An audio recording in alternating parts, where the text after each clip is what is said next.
Hey everyone, Connie here, and welcome to my first impressions for Invincible.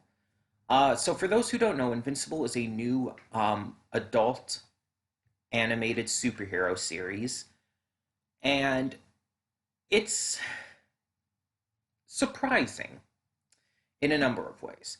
So, I'm just going to go over my quick thoughts here. There might be, in fact, I'm going to say right now there will be spoilers because there's a certain part of this first episode that I'm going to be discussing here that I need to talk at least a little bit about, and so it's a major spoiler because it's a big deal. Let's just put it that way. So there will be spoilers going forward.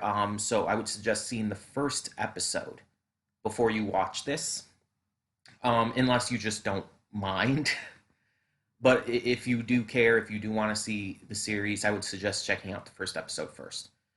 Um, so Invincible is seemingly from most of the first episode a pretty standard kind of superhero story.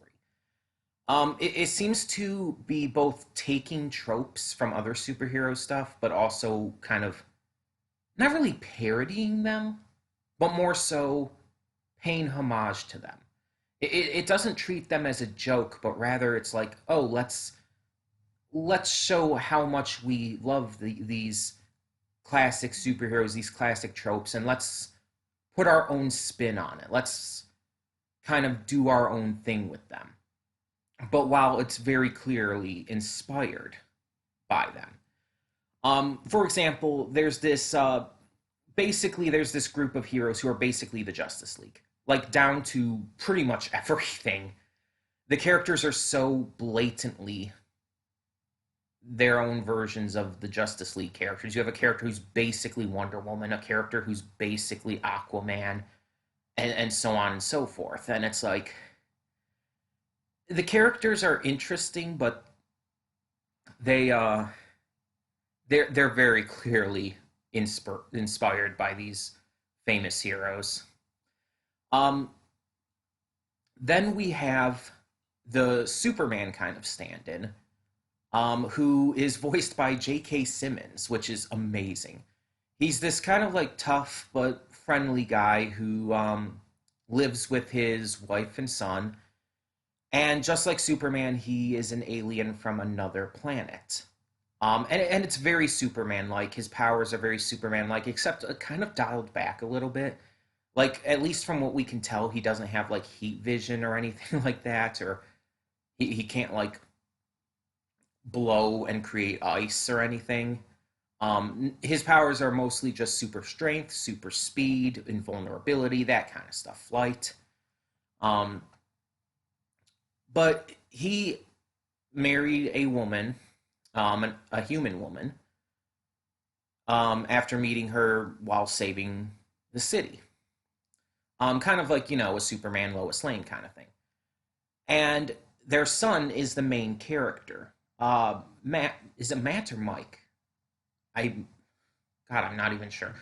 Um, it takes me a little bit sometimes to get names down. I think it's Mike. But he is a older teenager. I don't think it confirmed an age, but I'd say probably 16 or 17. Um, and he's kind of dealing with the fact that he hasn't gotten his powers yet. That he's still waiting to inherit that from his father and everything. He pays attention to superhero stuff. He deals with normal school stuff, dealing with bullies and whatnot. But nonetheless, he's still wanting to be super, which I mean, I guess is fair enough.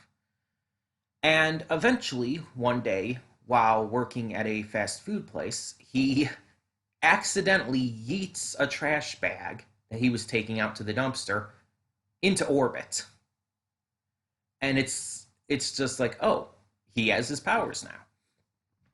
And so he starts training with his father and even comes up with a superhero name and even gets a costume from the guy who provided his father with his costume. So it's like we got this very typical sounding story. And again, it borrows a lot from the other superhero stuff, especially DC, most notably DC. At least so far. There might be more Marvel inspirations going forward, but for now, it seems to focus on the DC inspiration. Um, Again, the likes of Superman, Wonder Woman, all of that jazz. Batman. um, and there's also some just like random characters we get to meet and know and everything. Like there's these two security guards talking at the beginning who have a moment. Like there's an emotional discussion about the one guard's son and everything, and it's actually like really nice. And it's like I think it's the first scene of the episode too, and it's like, oh, okay. But they're also talking about like taking training for dealing with super powered like bad guys and stuff, and it's like, oh, that's a fun idea, like taking training like that. What's next? Are they going to have like superhero insurance? That would be really funny.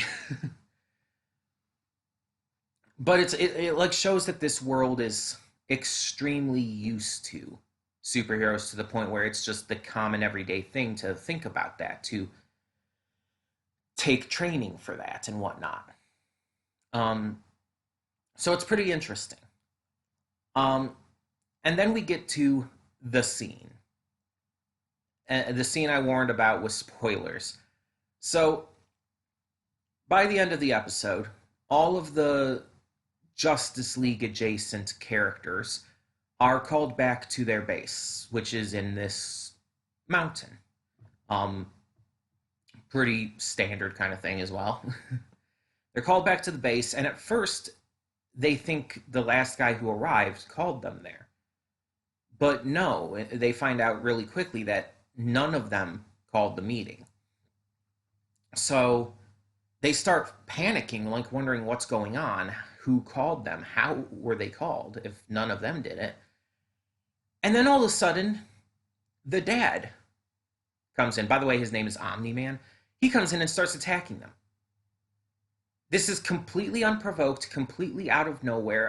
Earlier in the episode, it did show that Omni Man and this Justice League adjacent group, they don't really get along too well. But there was nothing to imply that he would do this, that he would lure them to an ambush and attack them. And he, like, really quickly, it goes from just attacking them to him violently killing all of them. It is extremely graphic and honestly extremely horrific. It is legitimately upsetting to watch in the best way possible, of course. Like it's so shocking. It instantly grabs your attention because by that point in the episode, you're thinking like, "Oh, this is pretty standard, nothing special." It's just a cool little superhero story. And then that happens, and like I won't spoil how he kills them, but it's like it again. It's really horrific. Um, like I actually jumped at a couple points because I was so shocked by it. Um,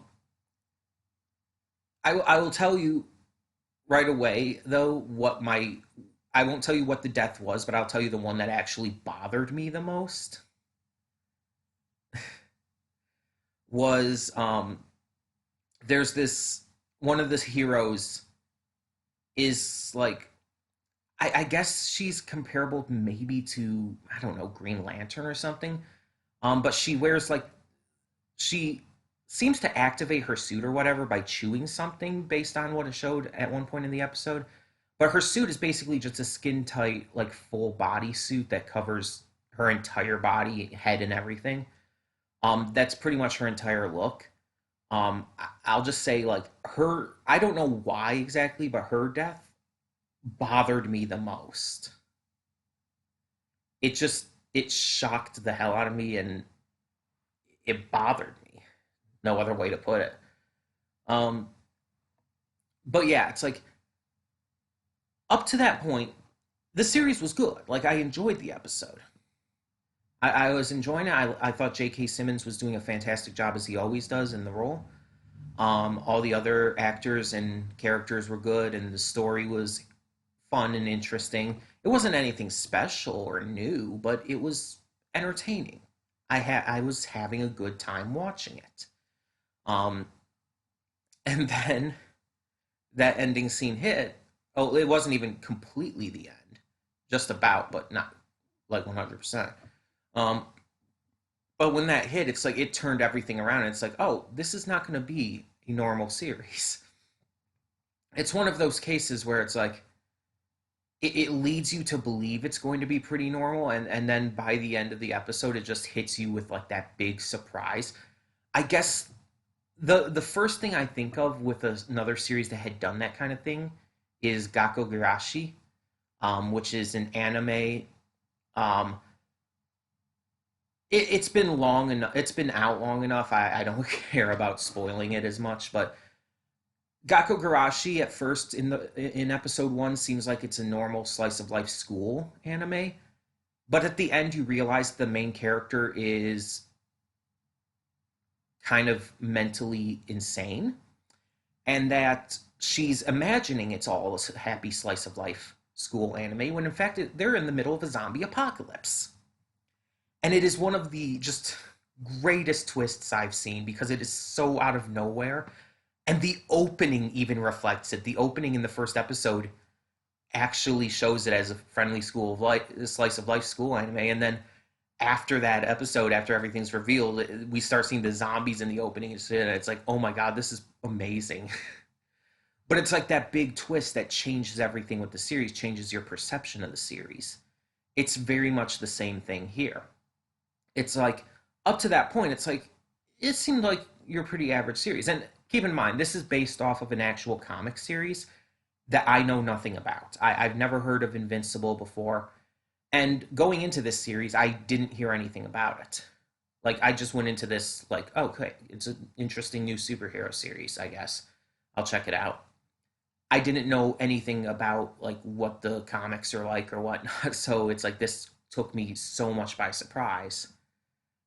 Um, but in a good way, because I feel like a big surprise like that again changes the plot, changes how the series is perceived by the viewers. I think that's a good thing.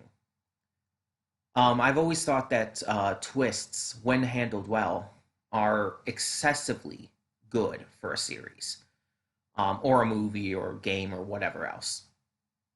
When handled well, a twist can actually elevate a piece of media to a whole nother level and make it legendary.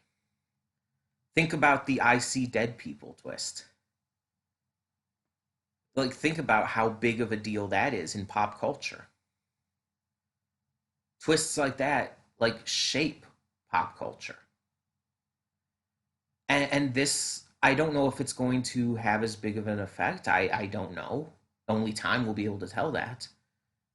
But in terms of how I at least viewed it right off the bat, it's like, this is something exciting. This is something interesting, something not necessarily new, but fascinating enough to really grab my attention.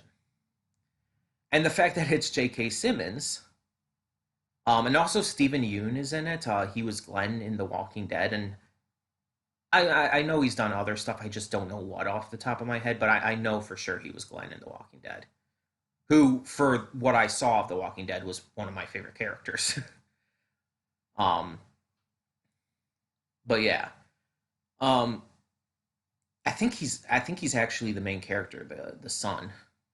I might be wrong about that, but anyway, anyways, um, yeah, I really really liked this because of that twist, especially. It was, and it was so well handled too. Like, he very brutally murdered all of them.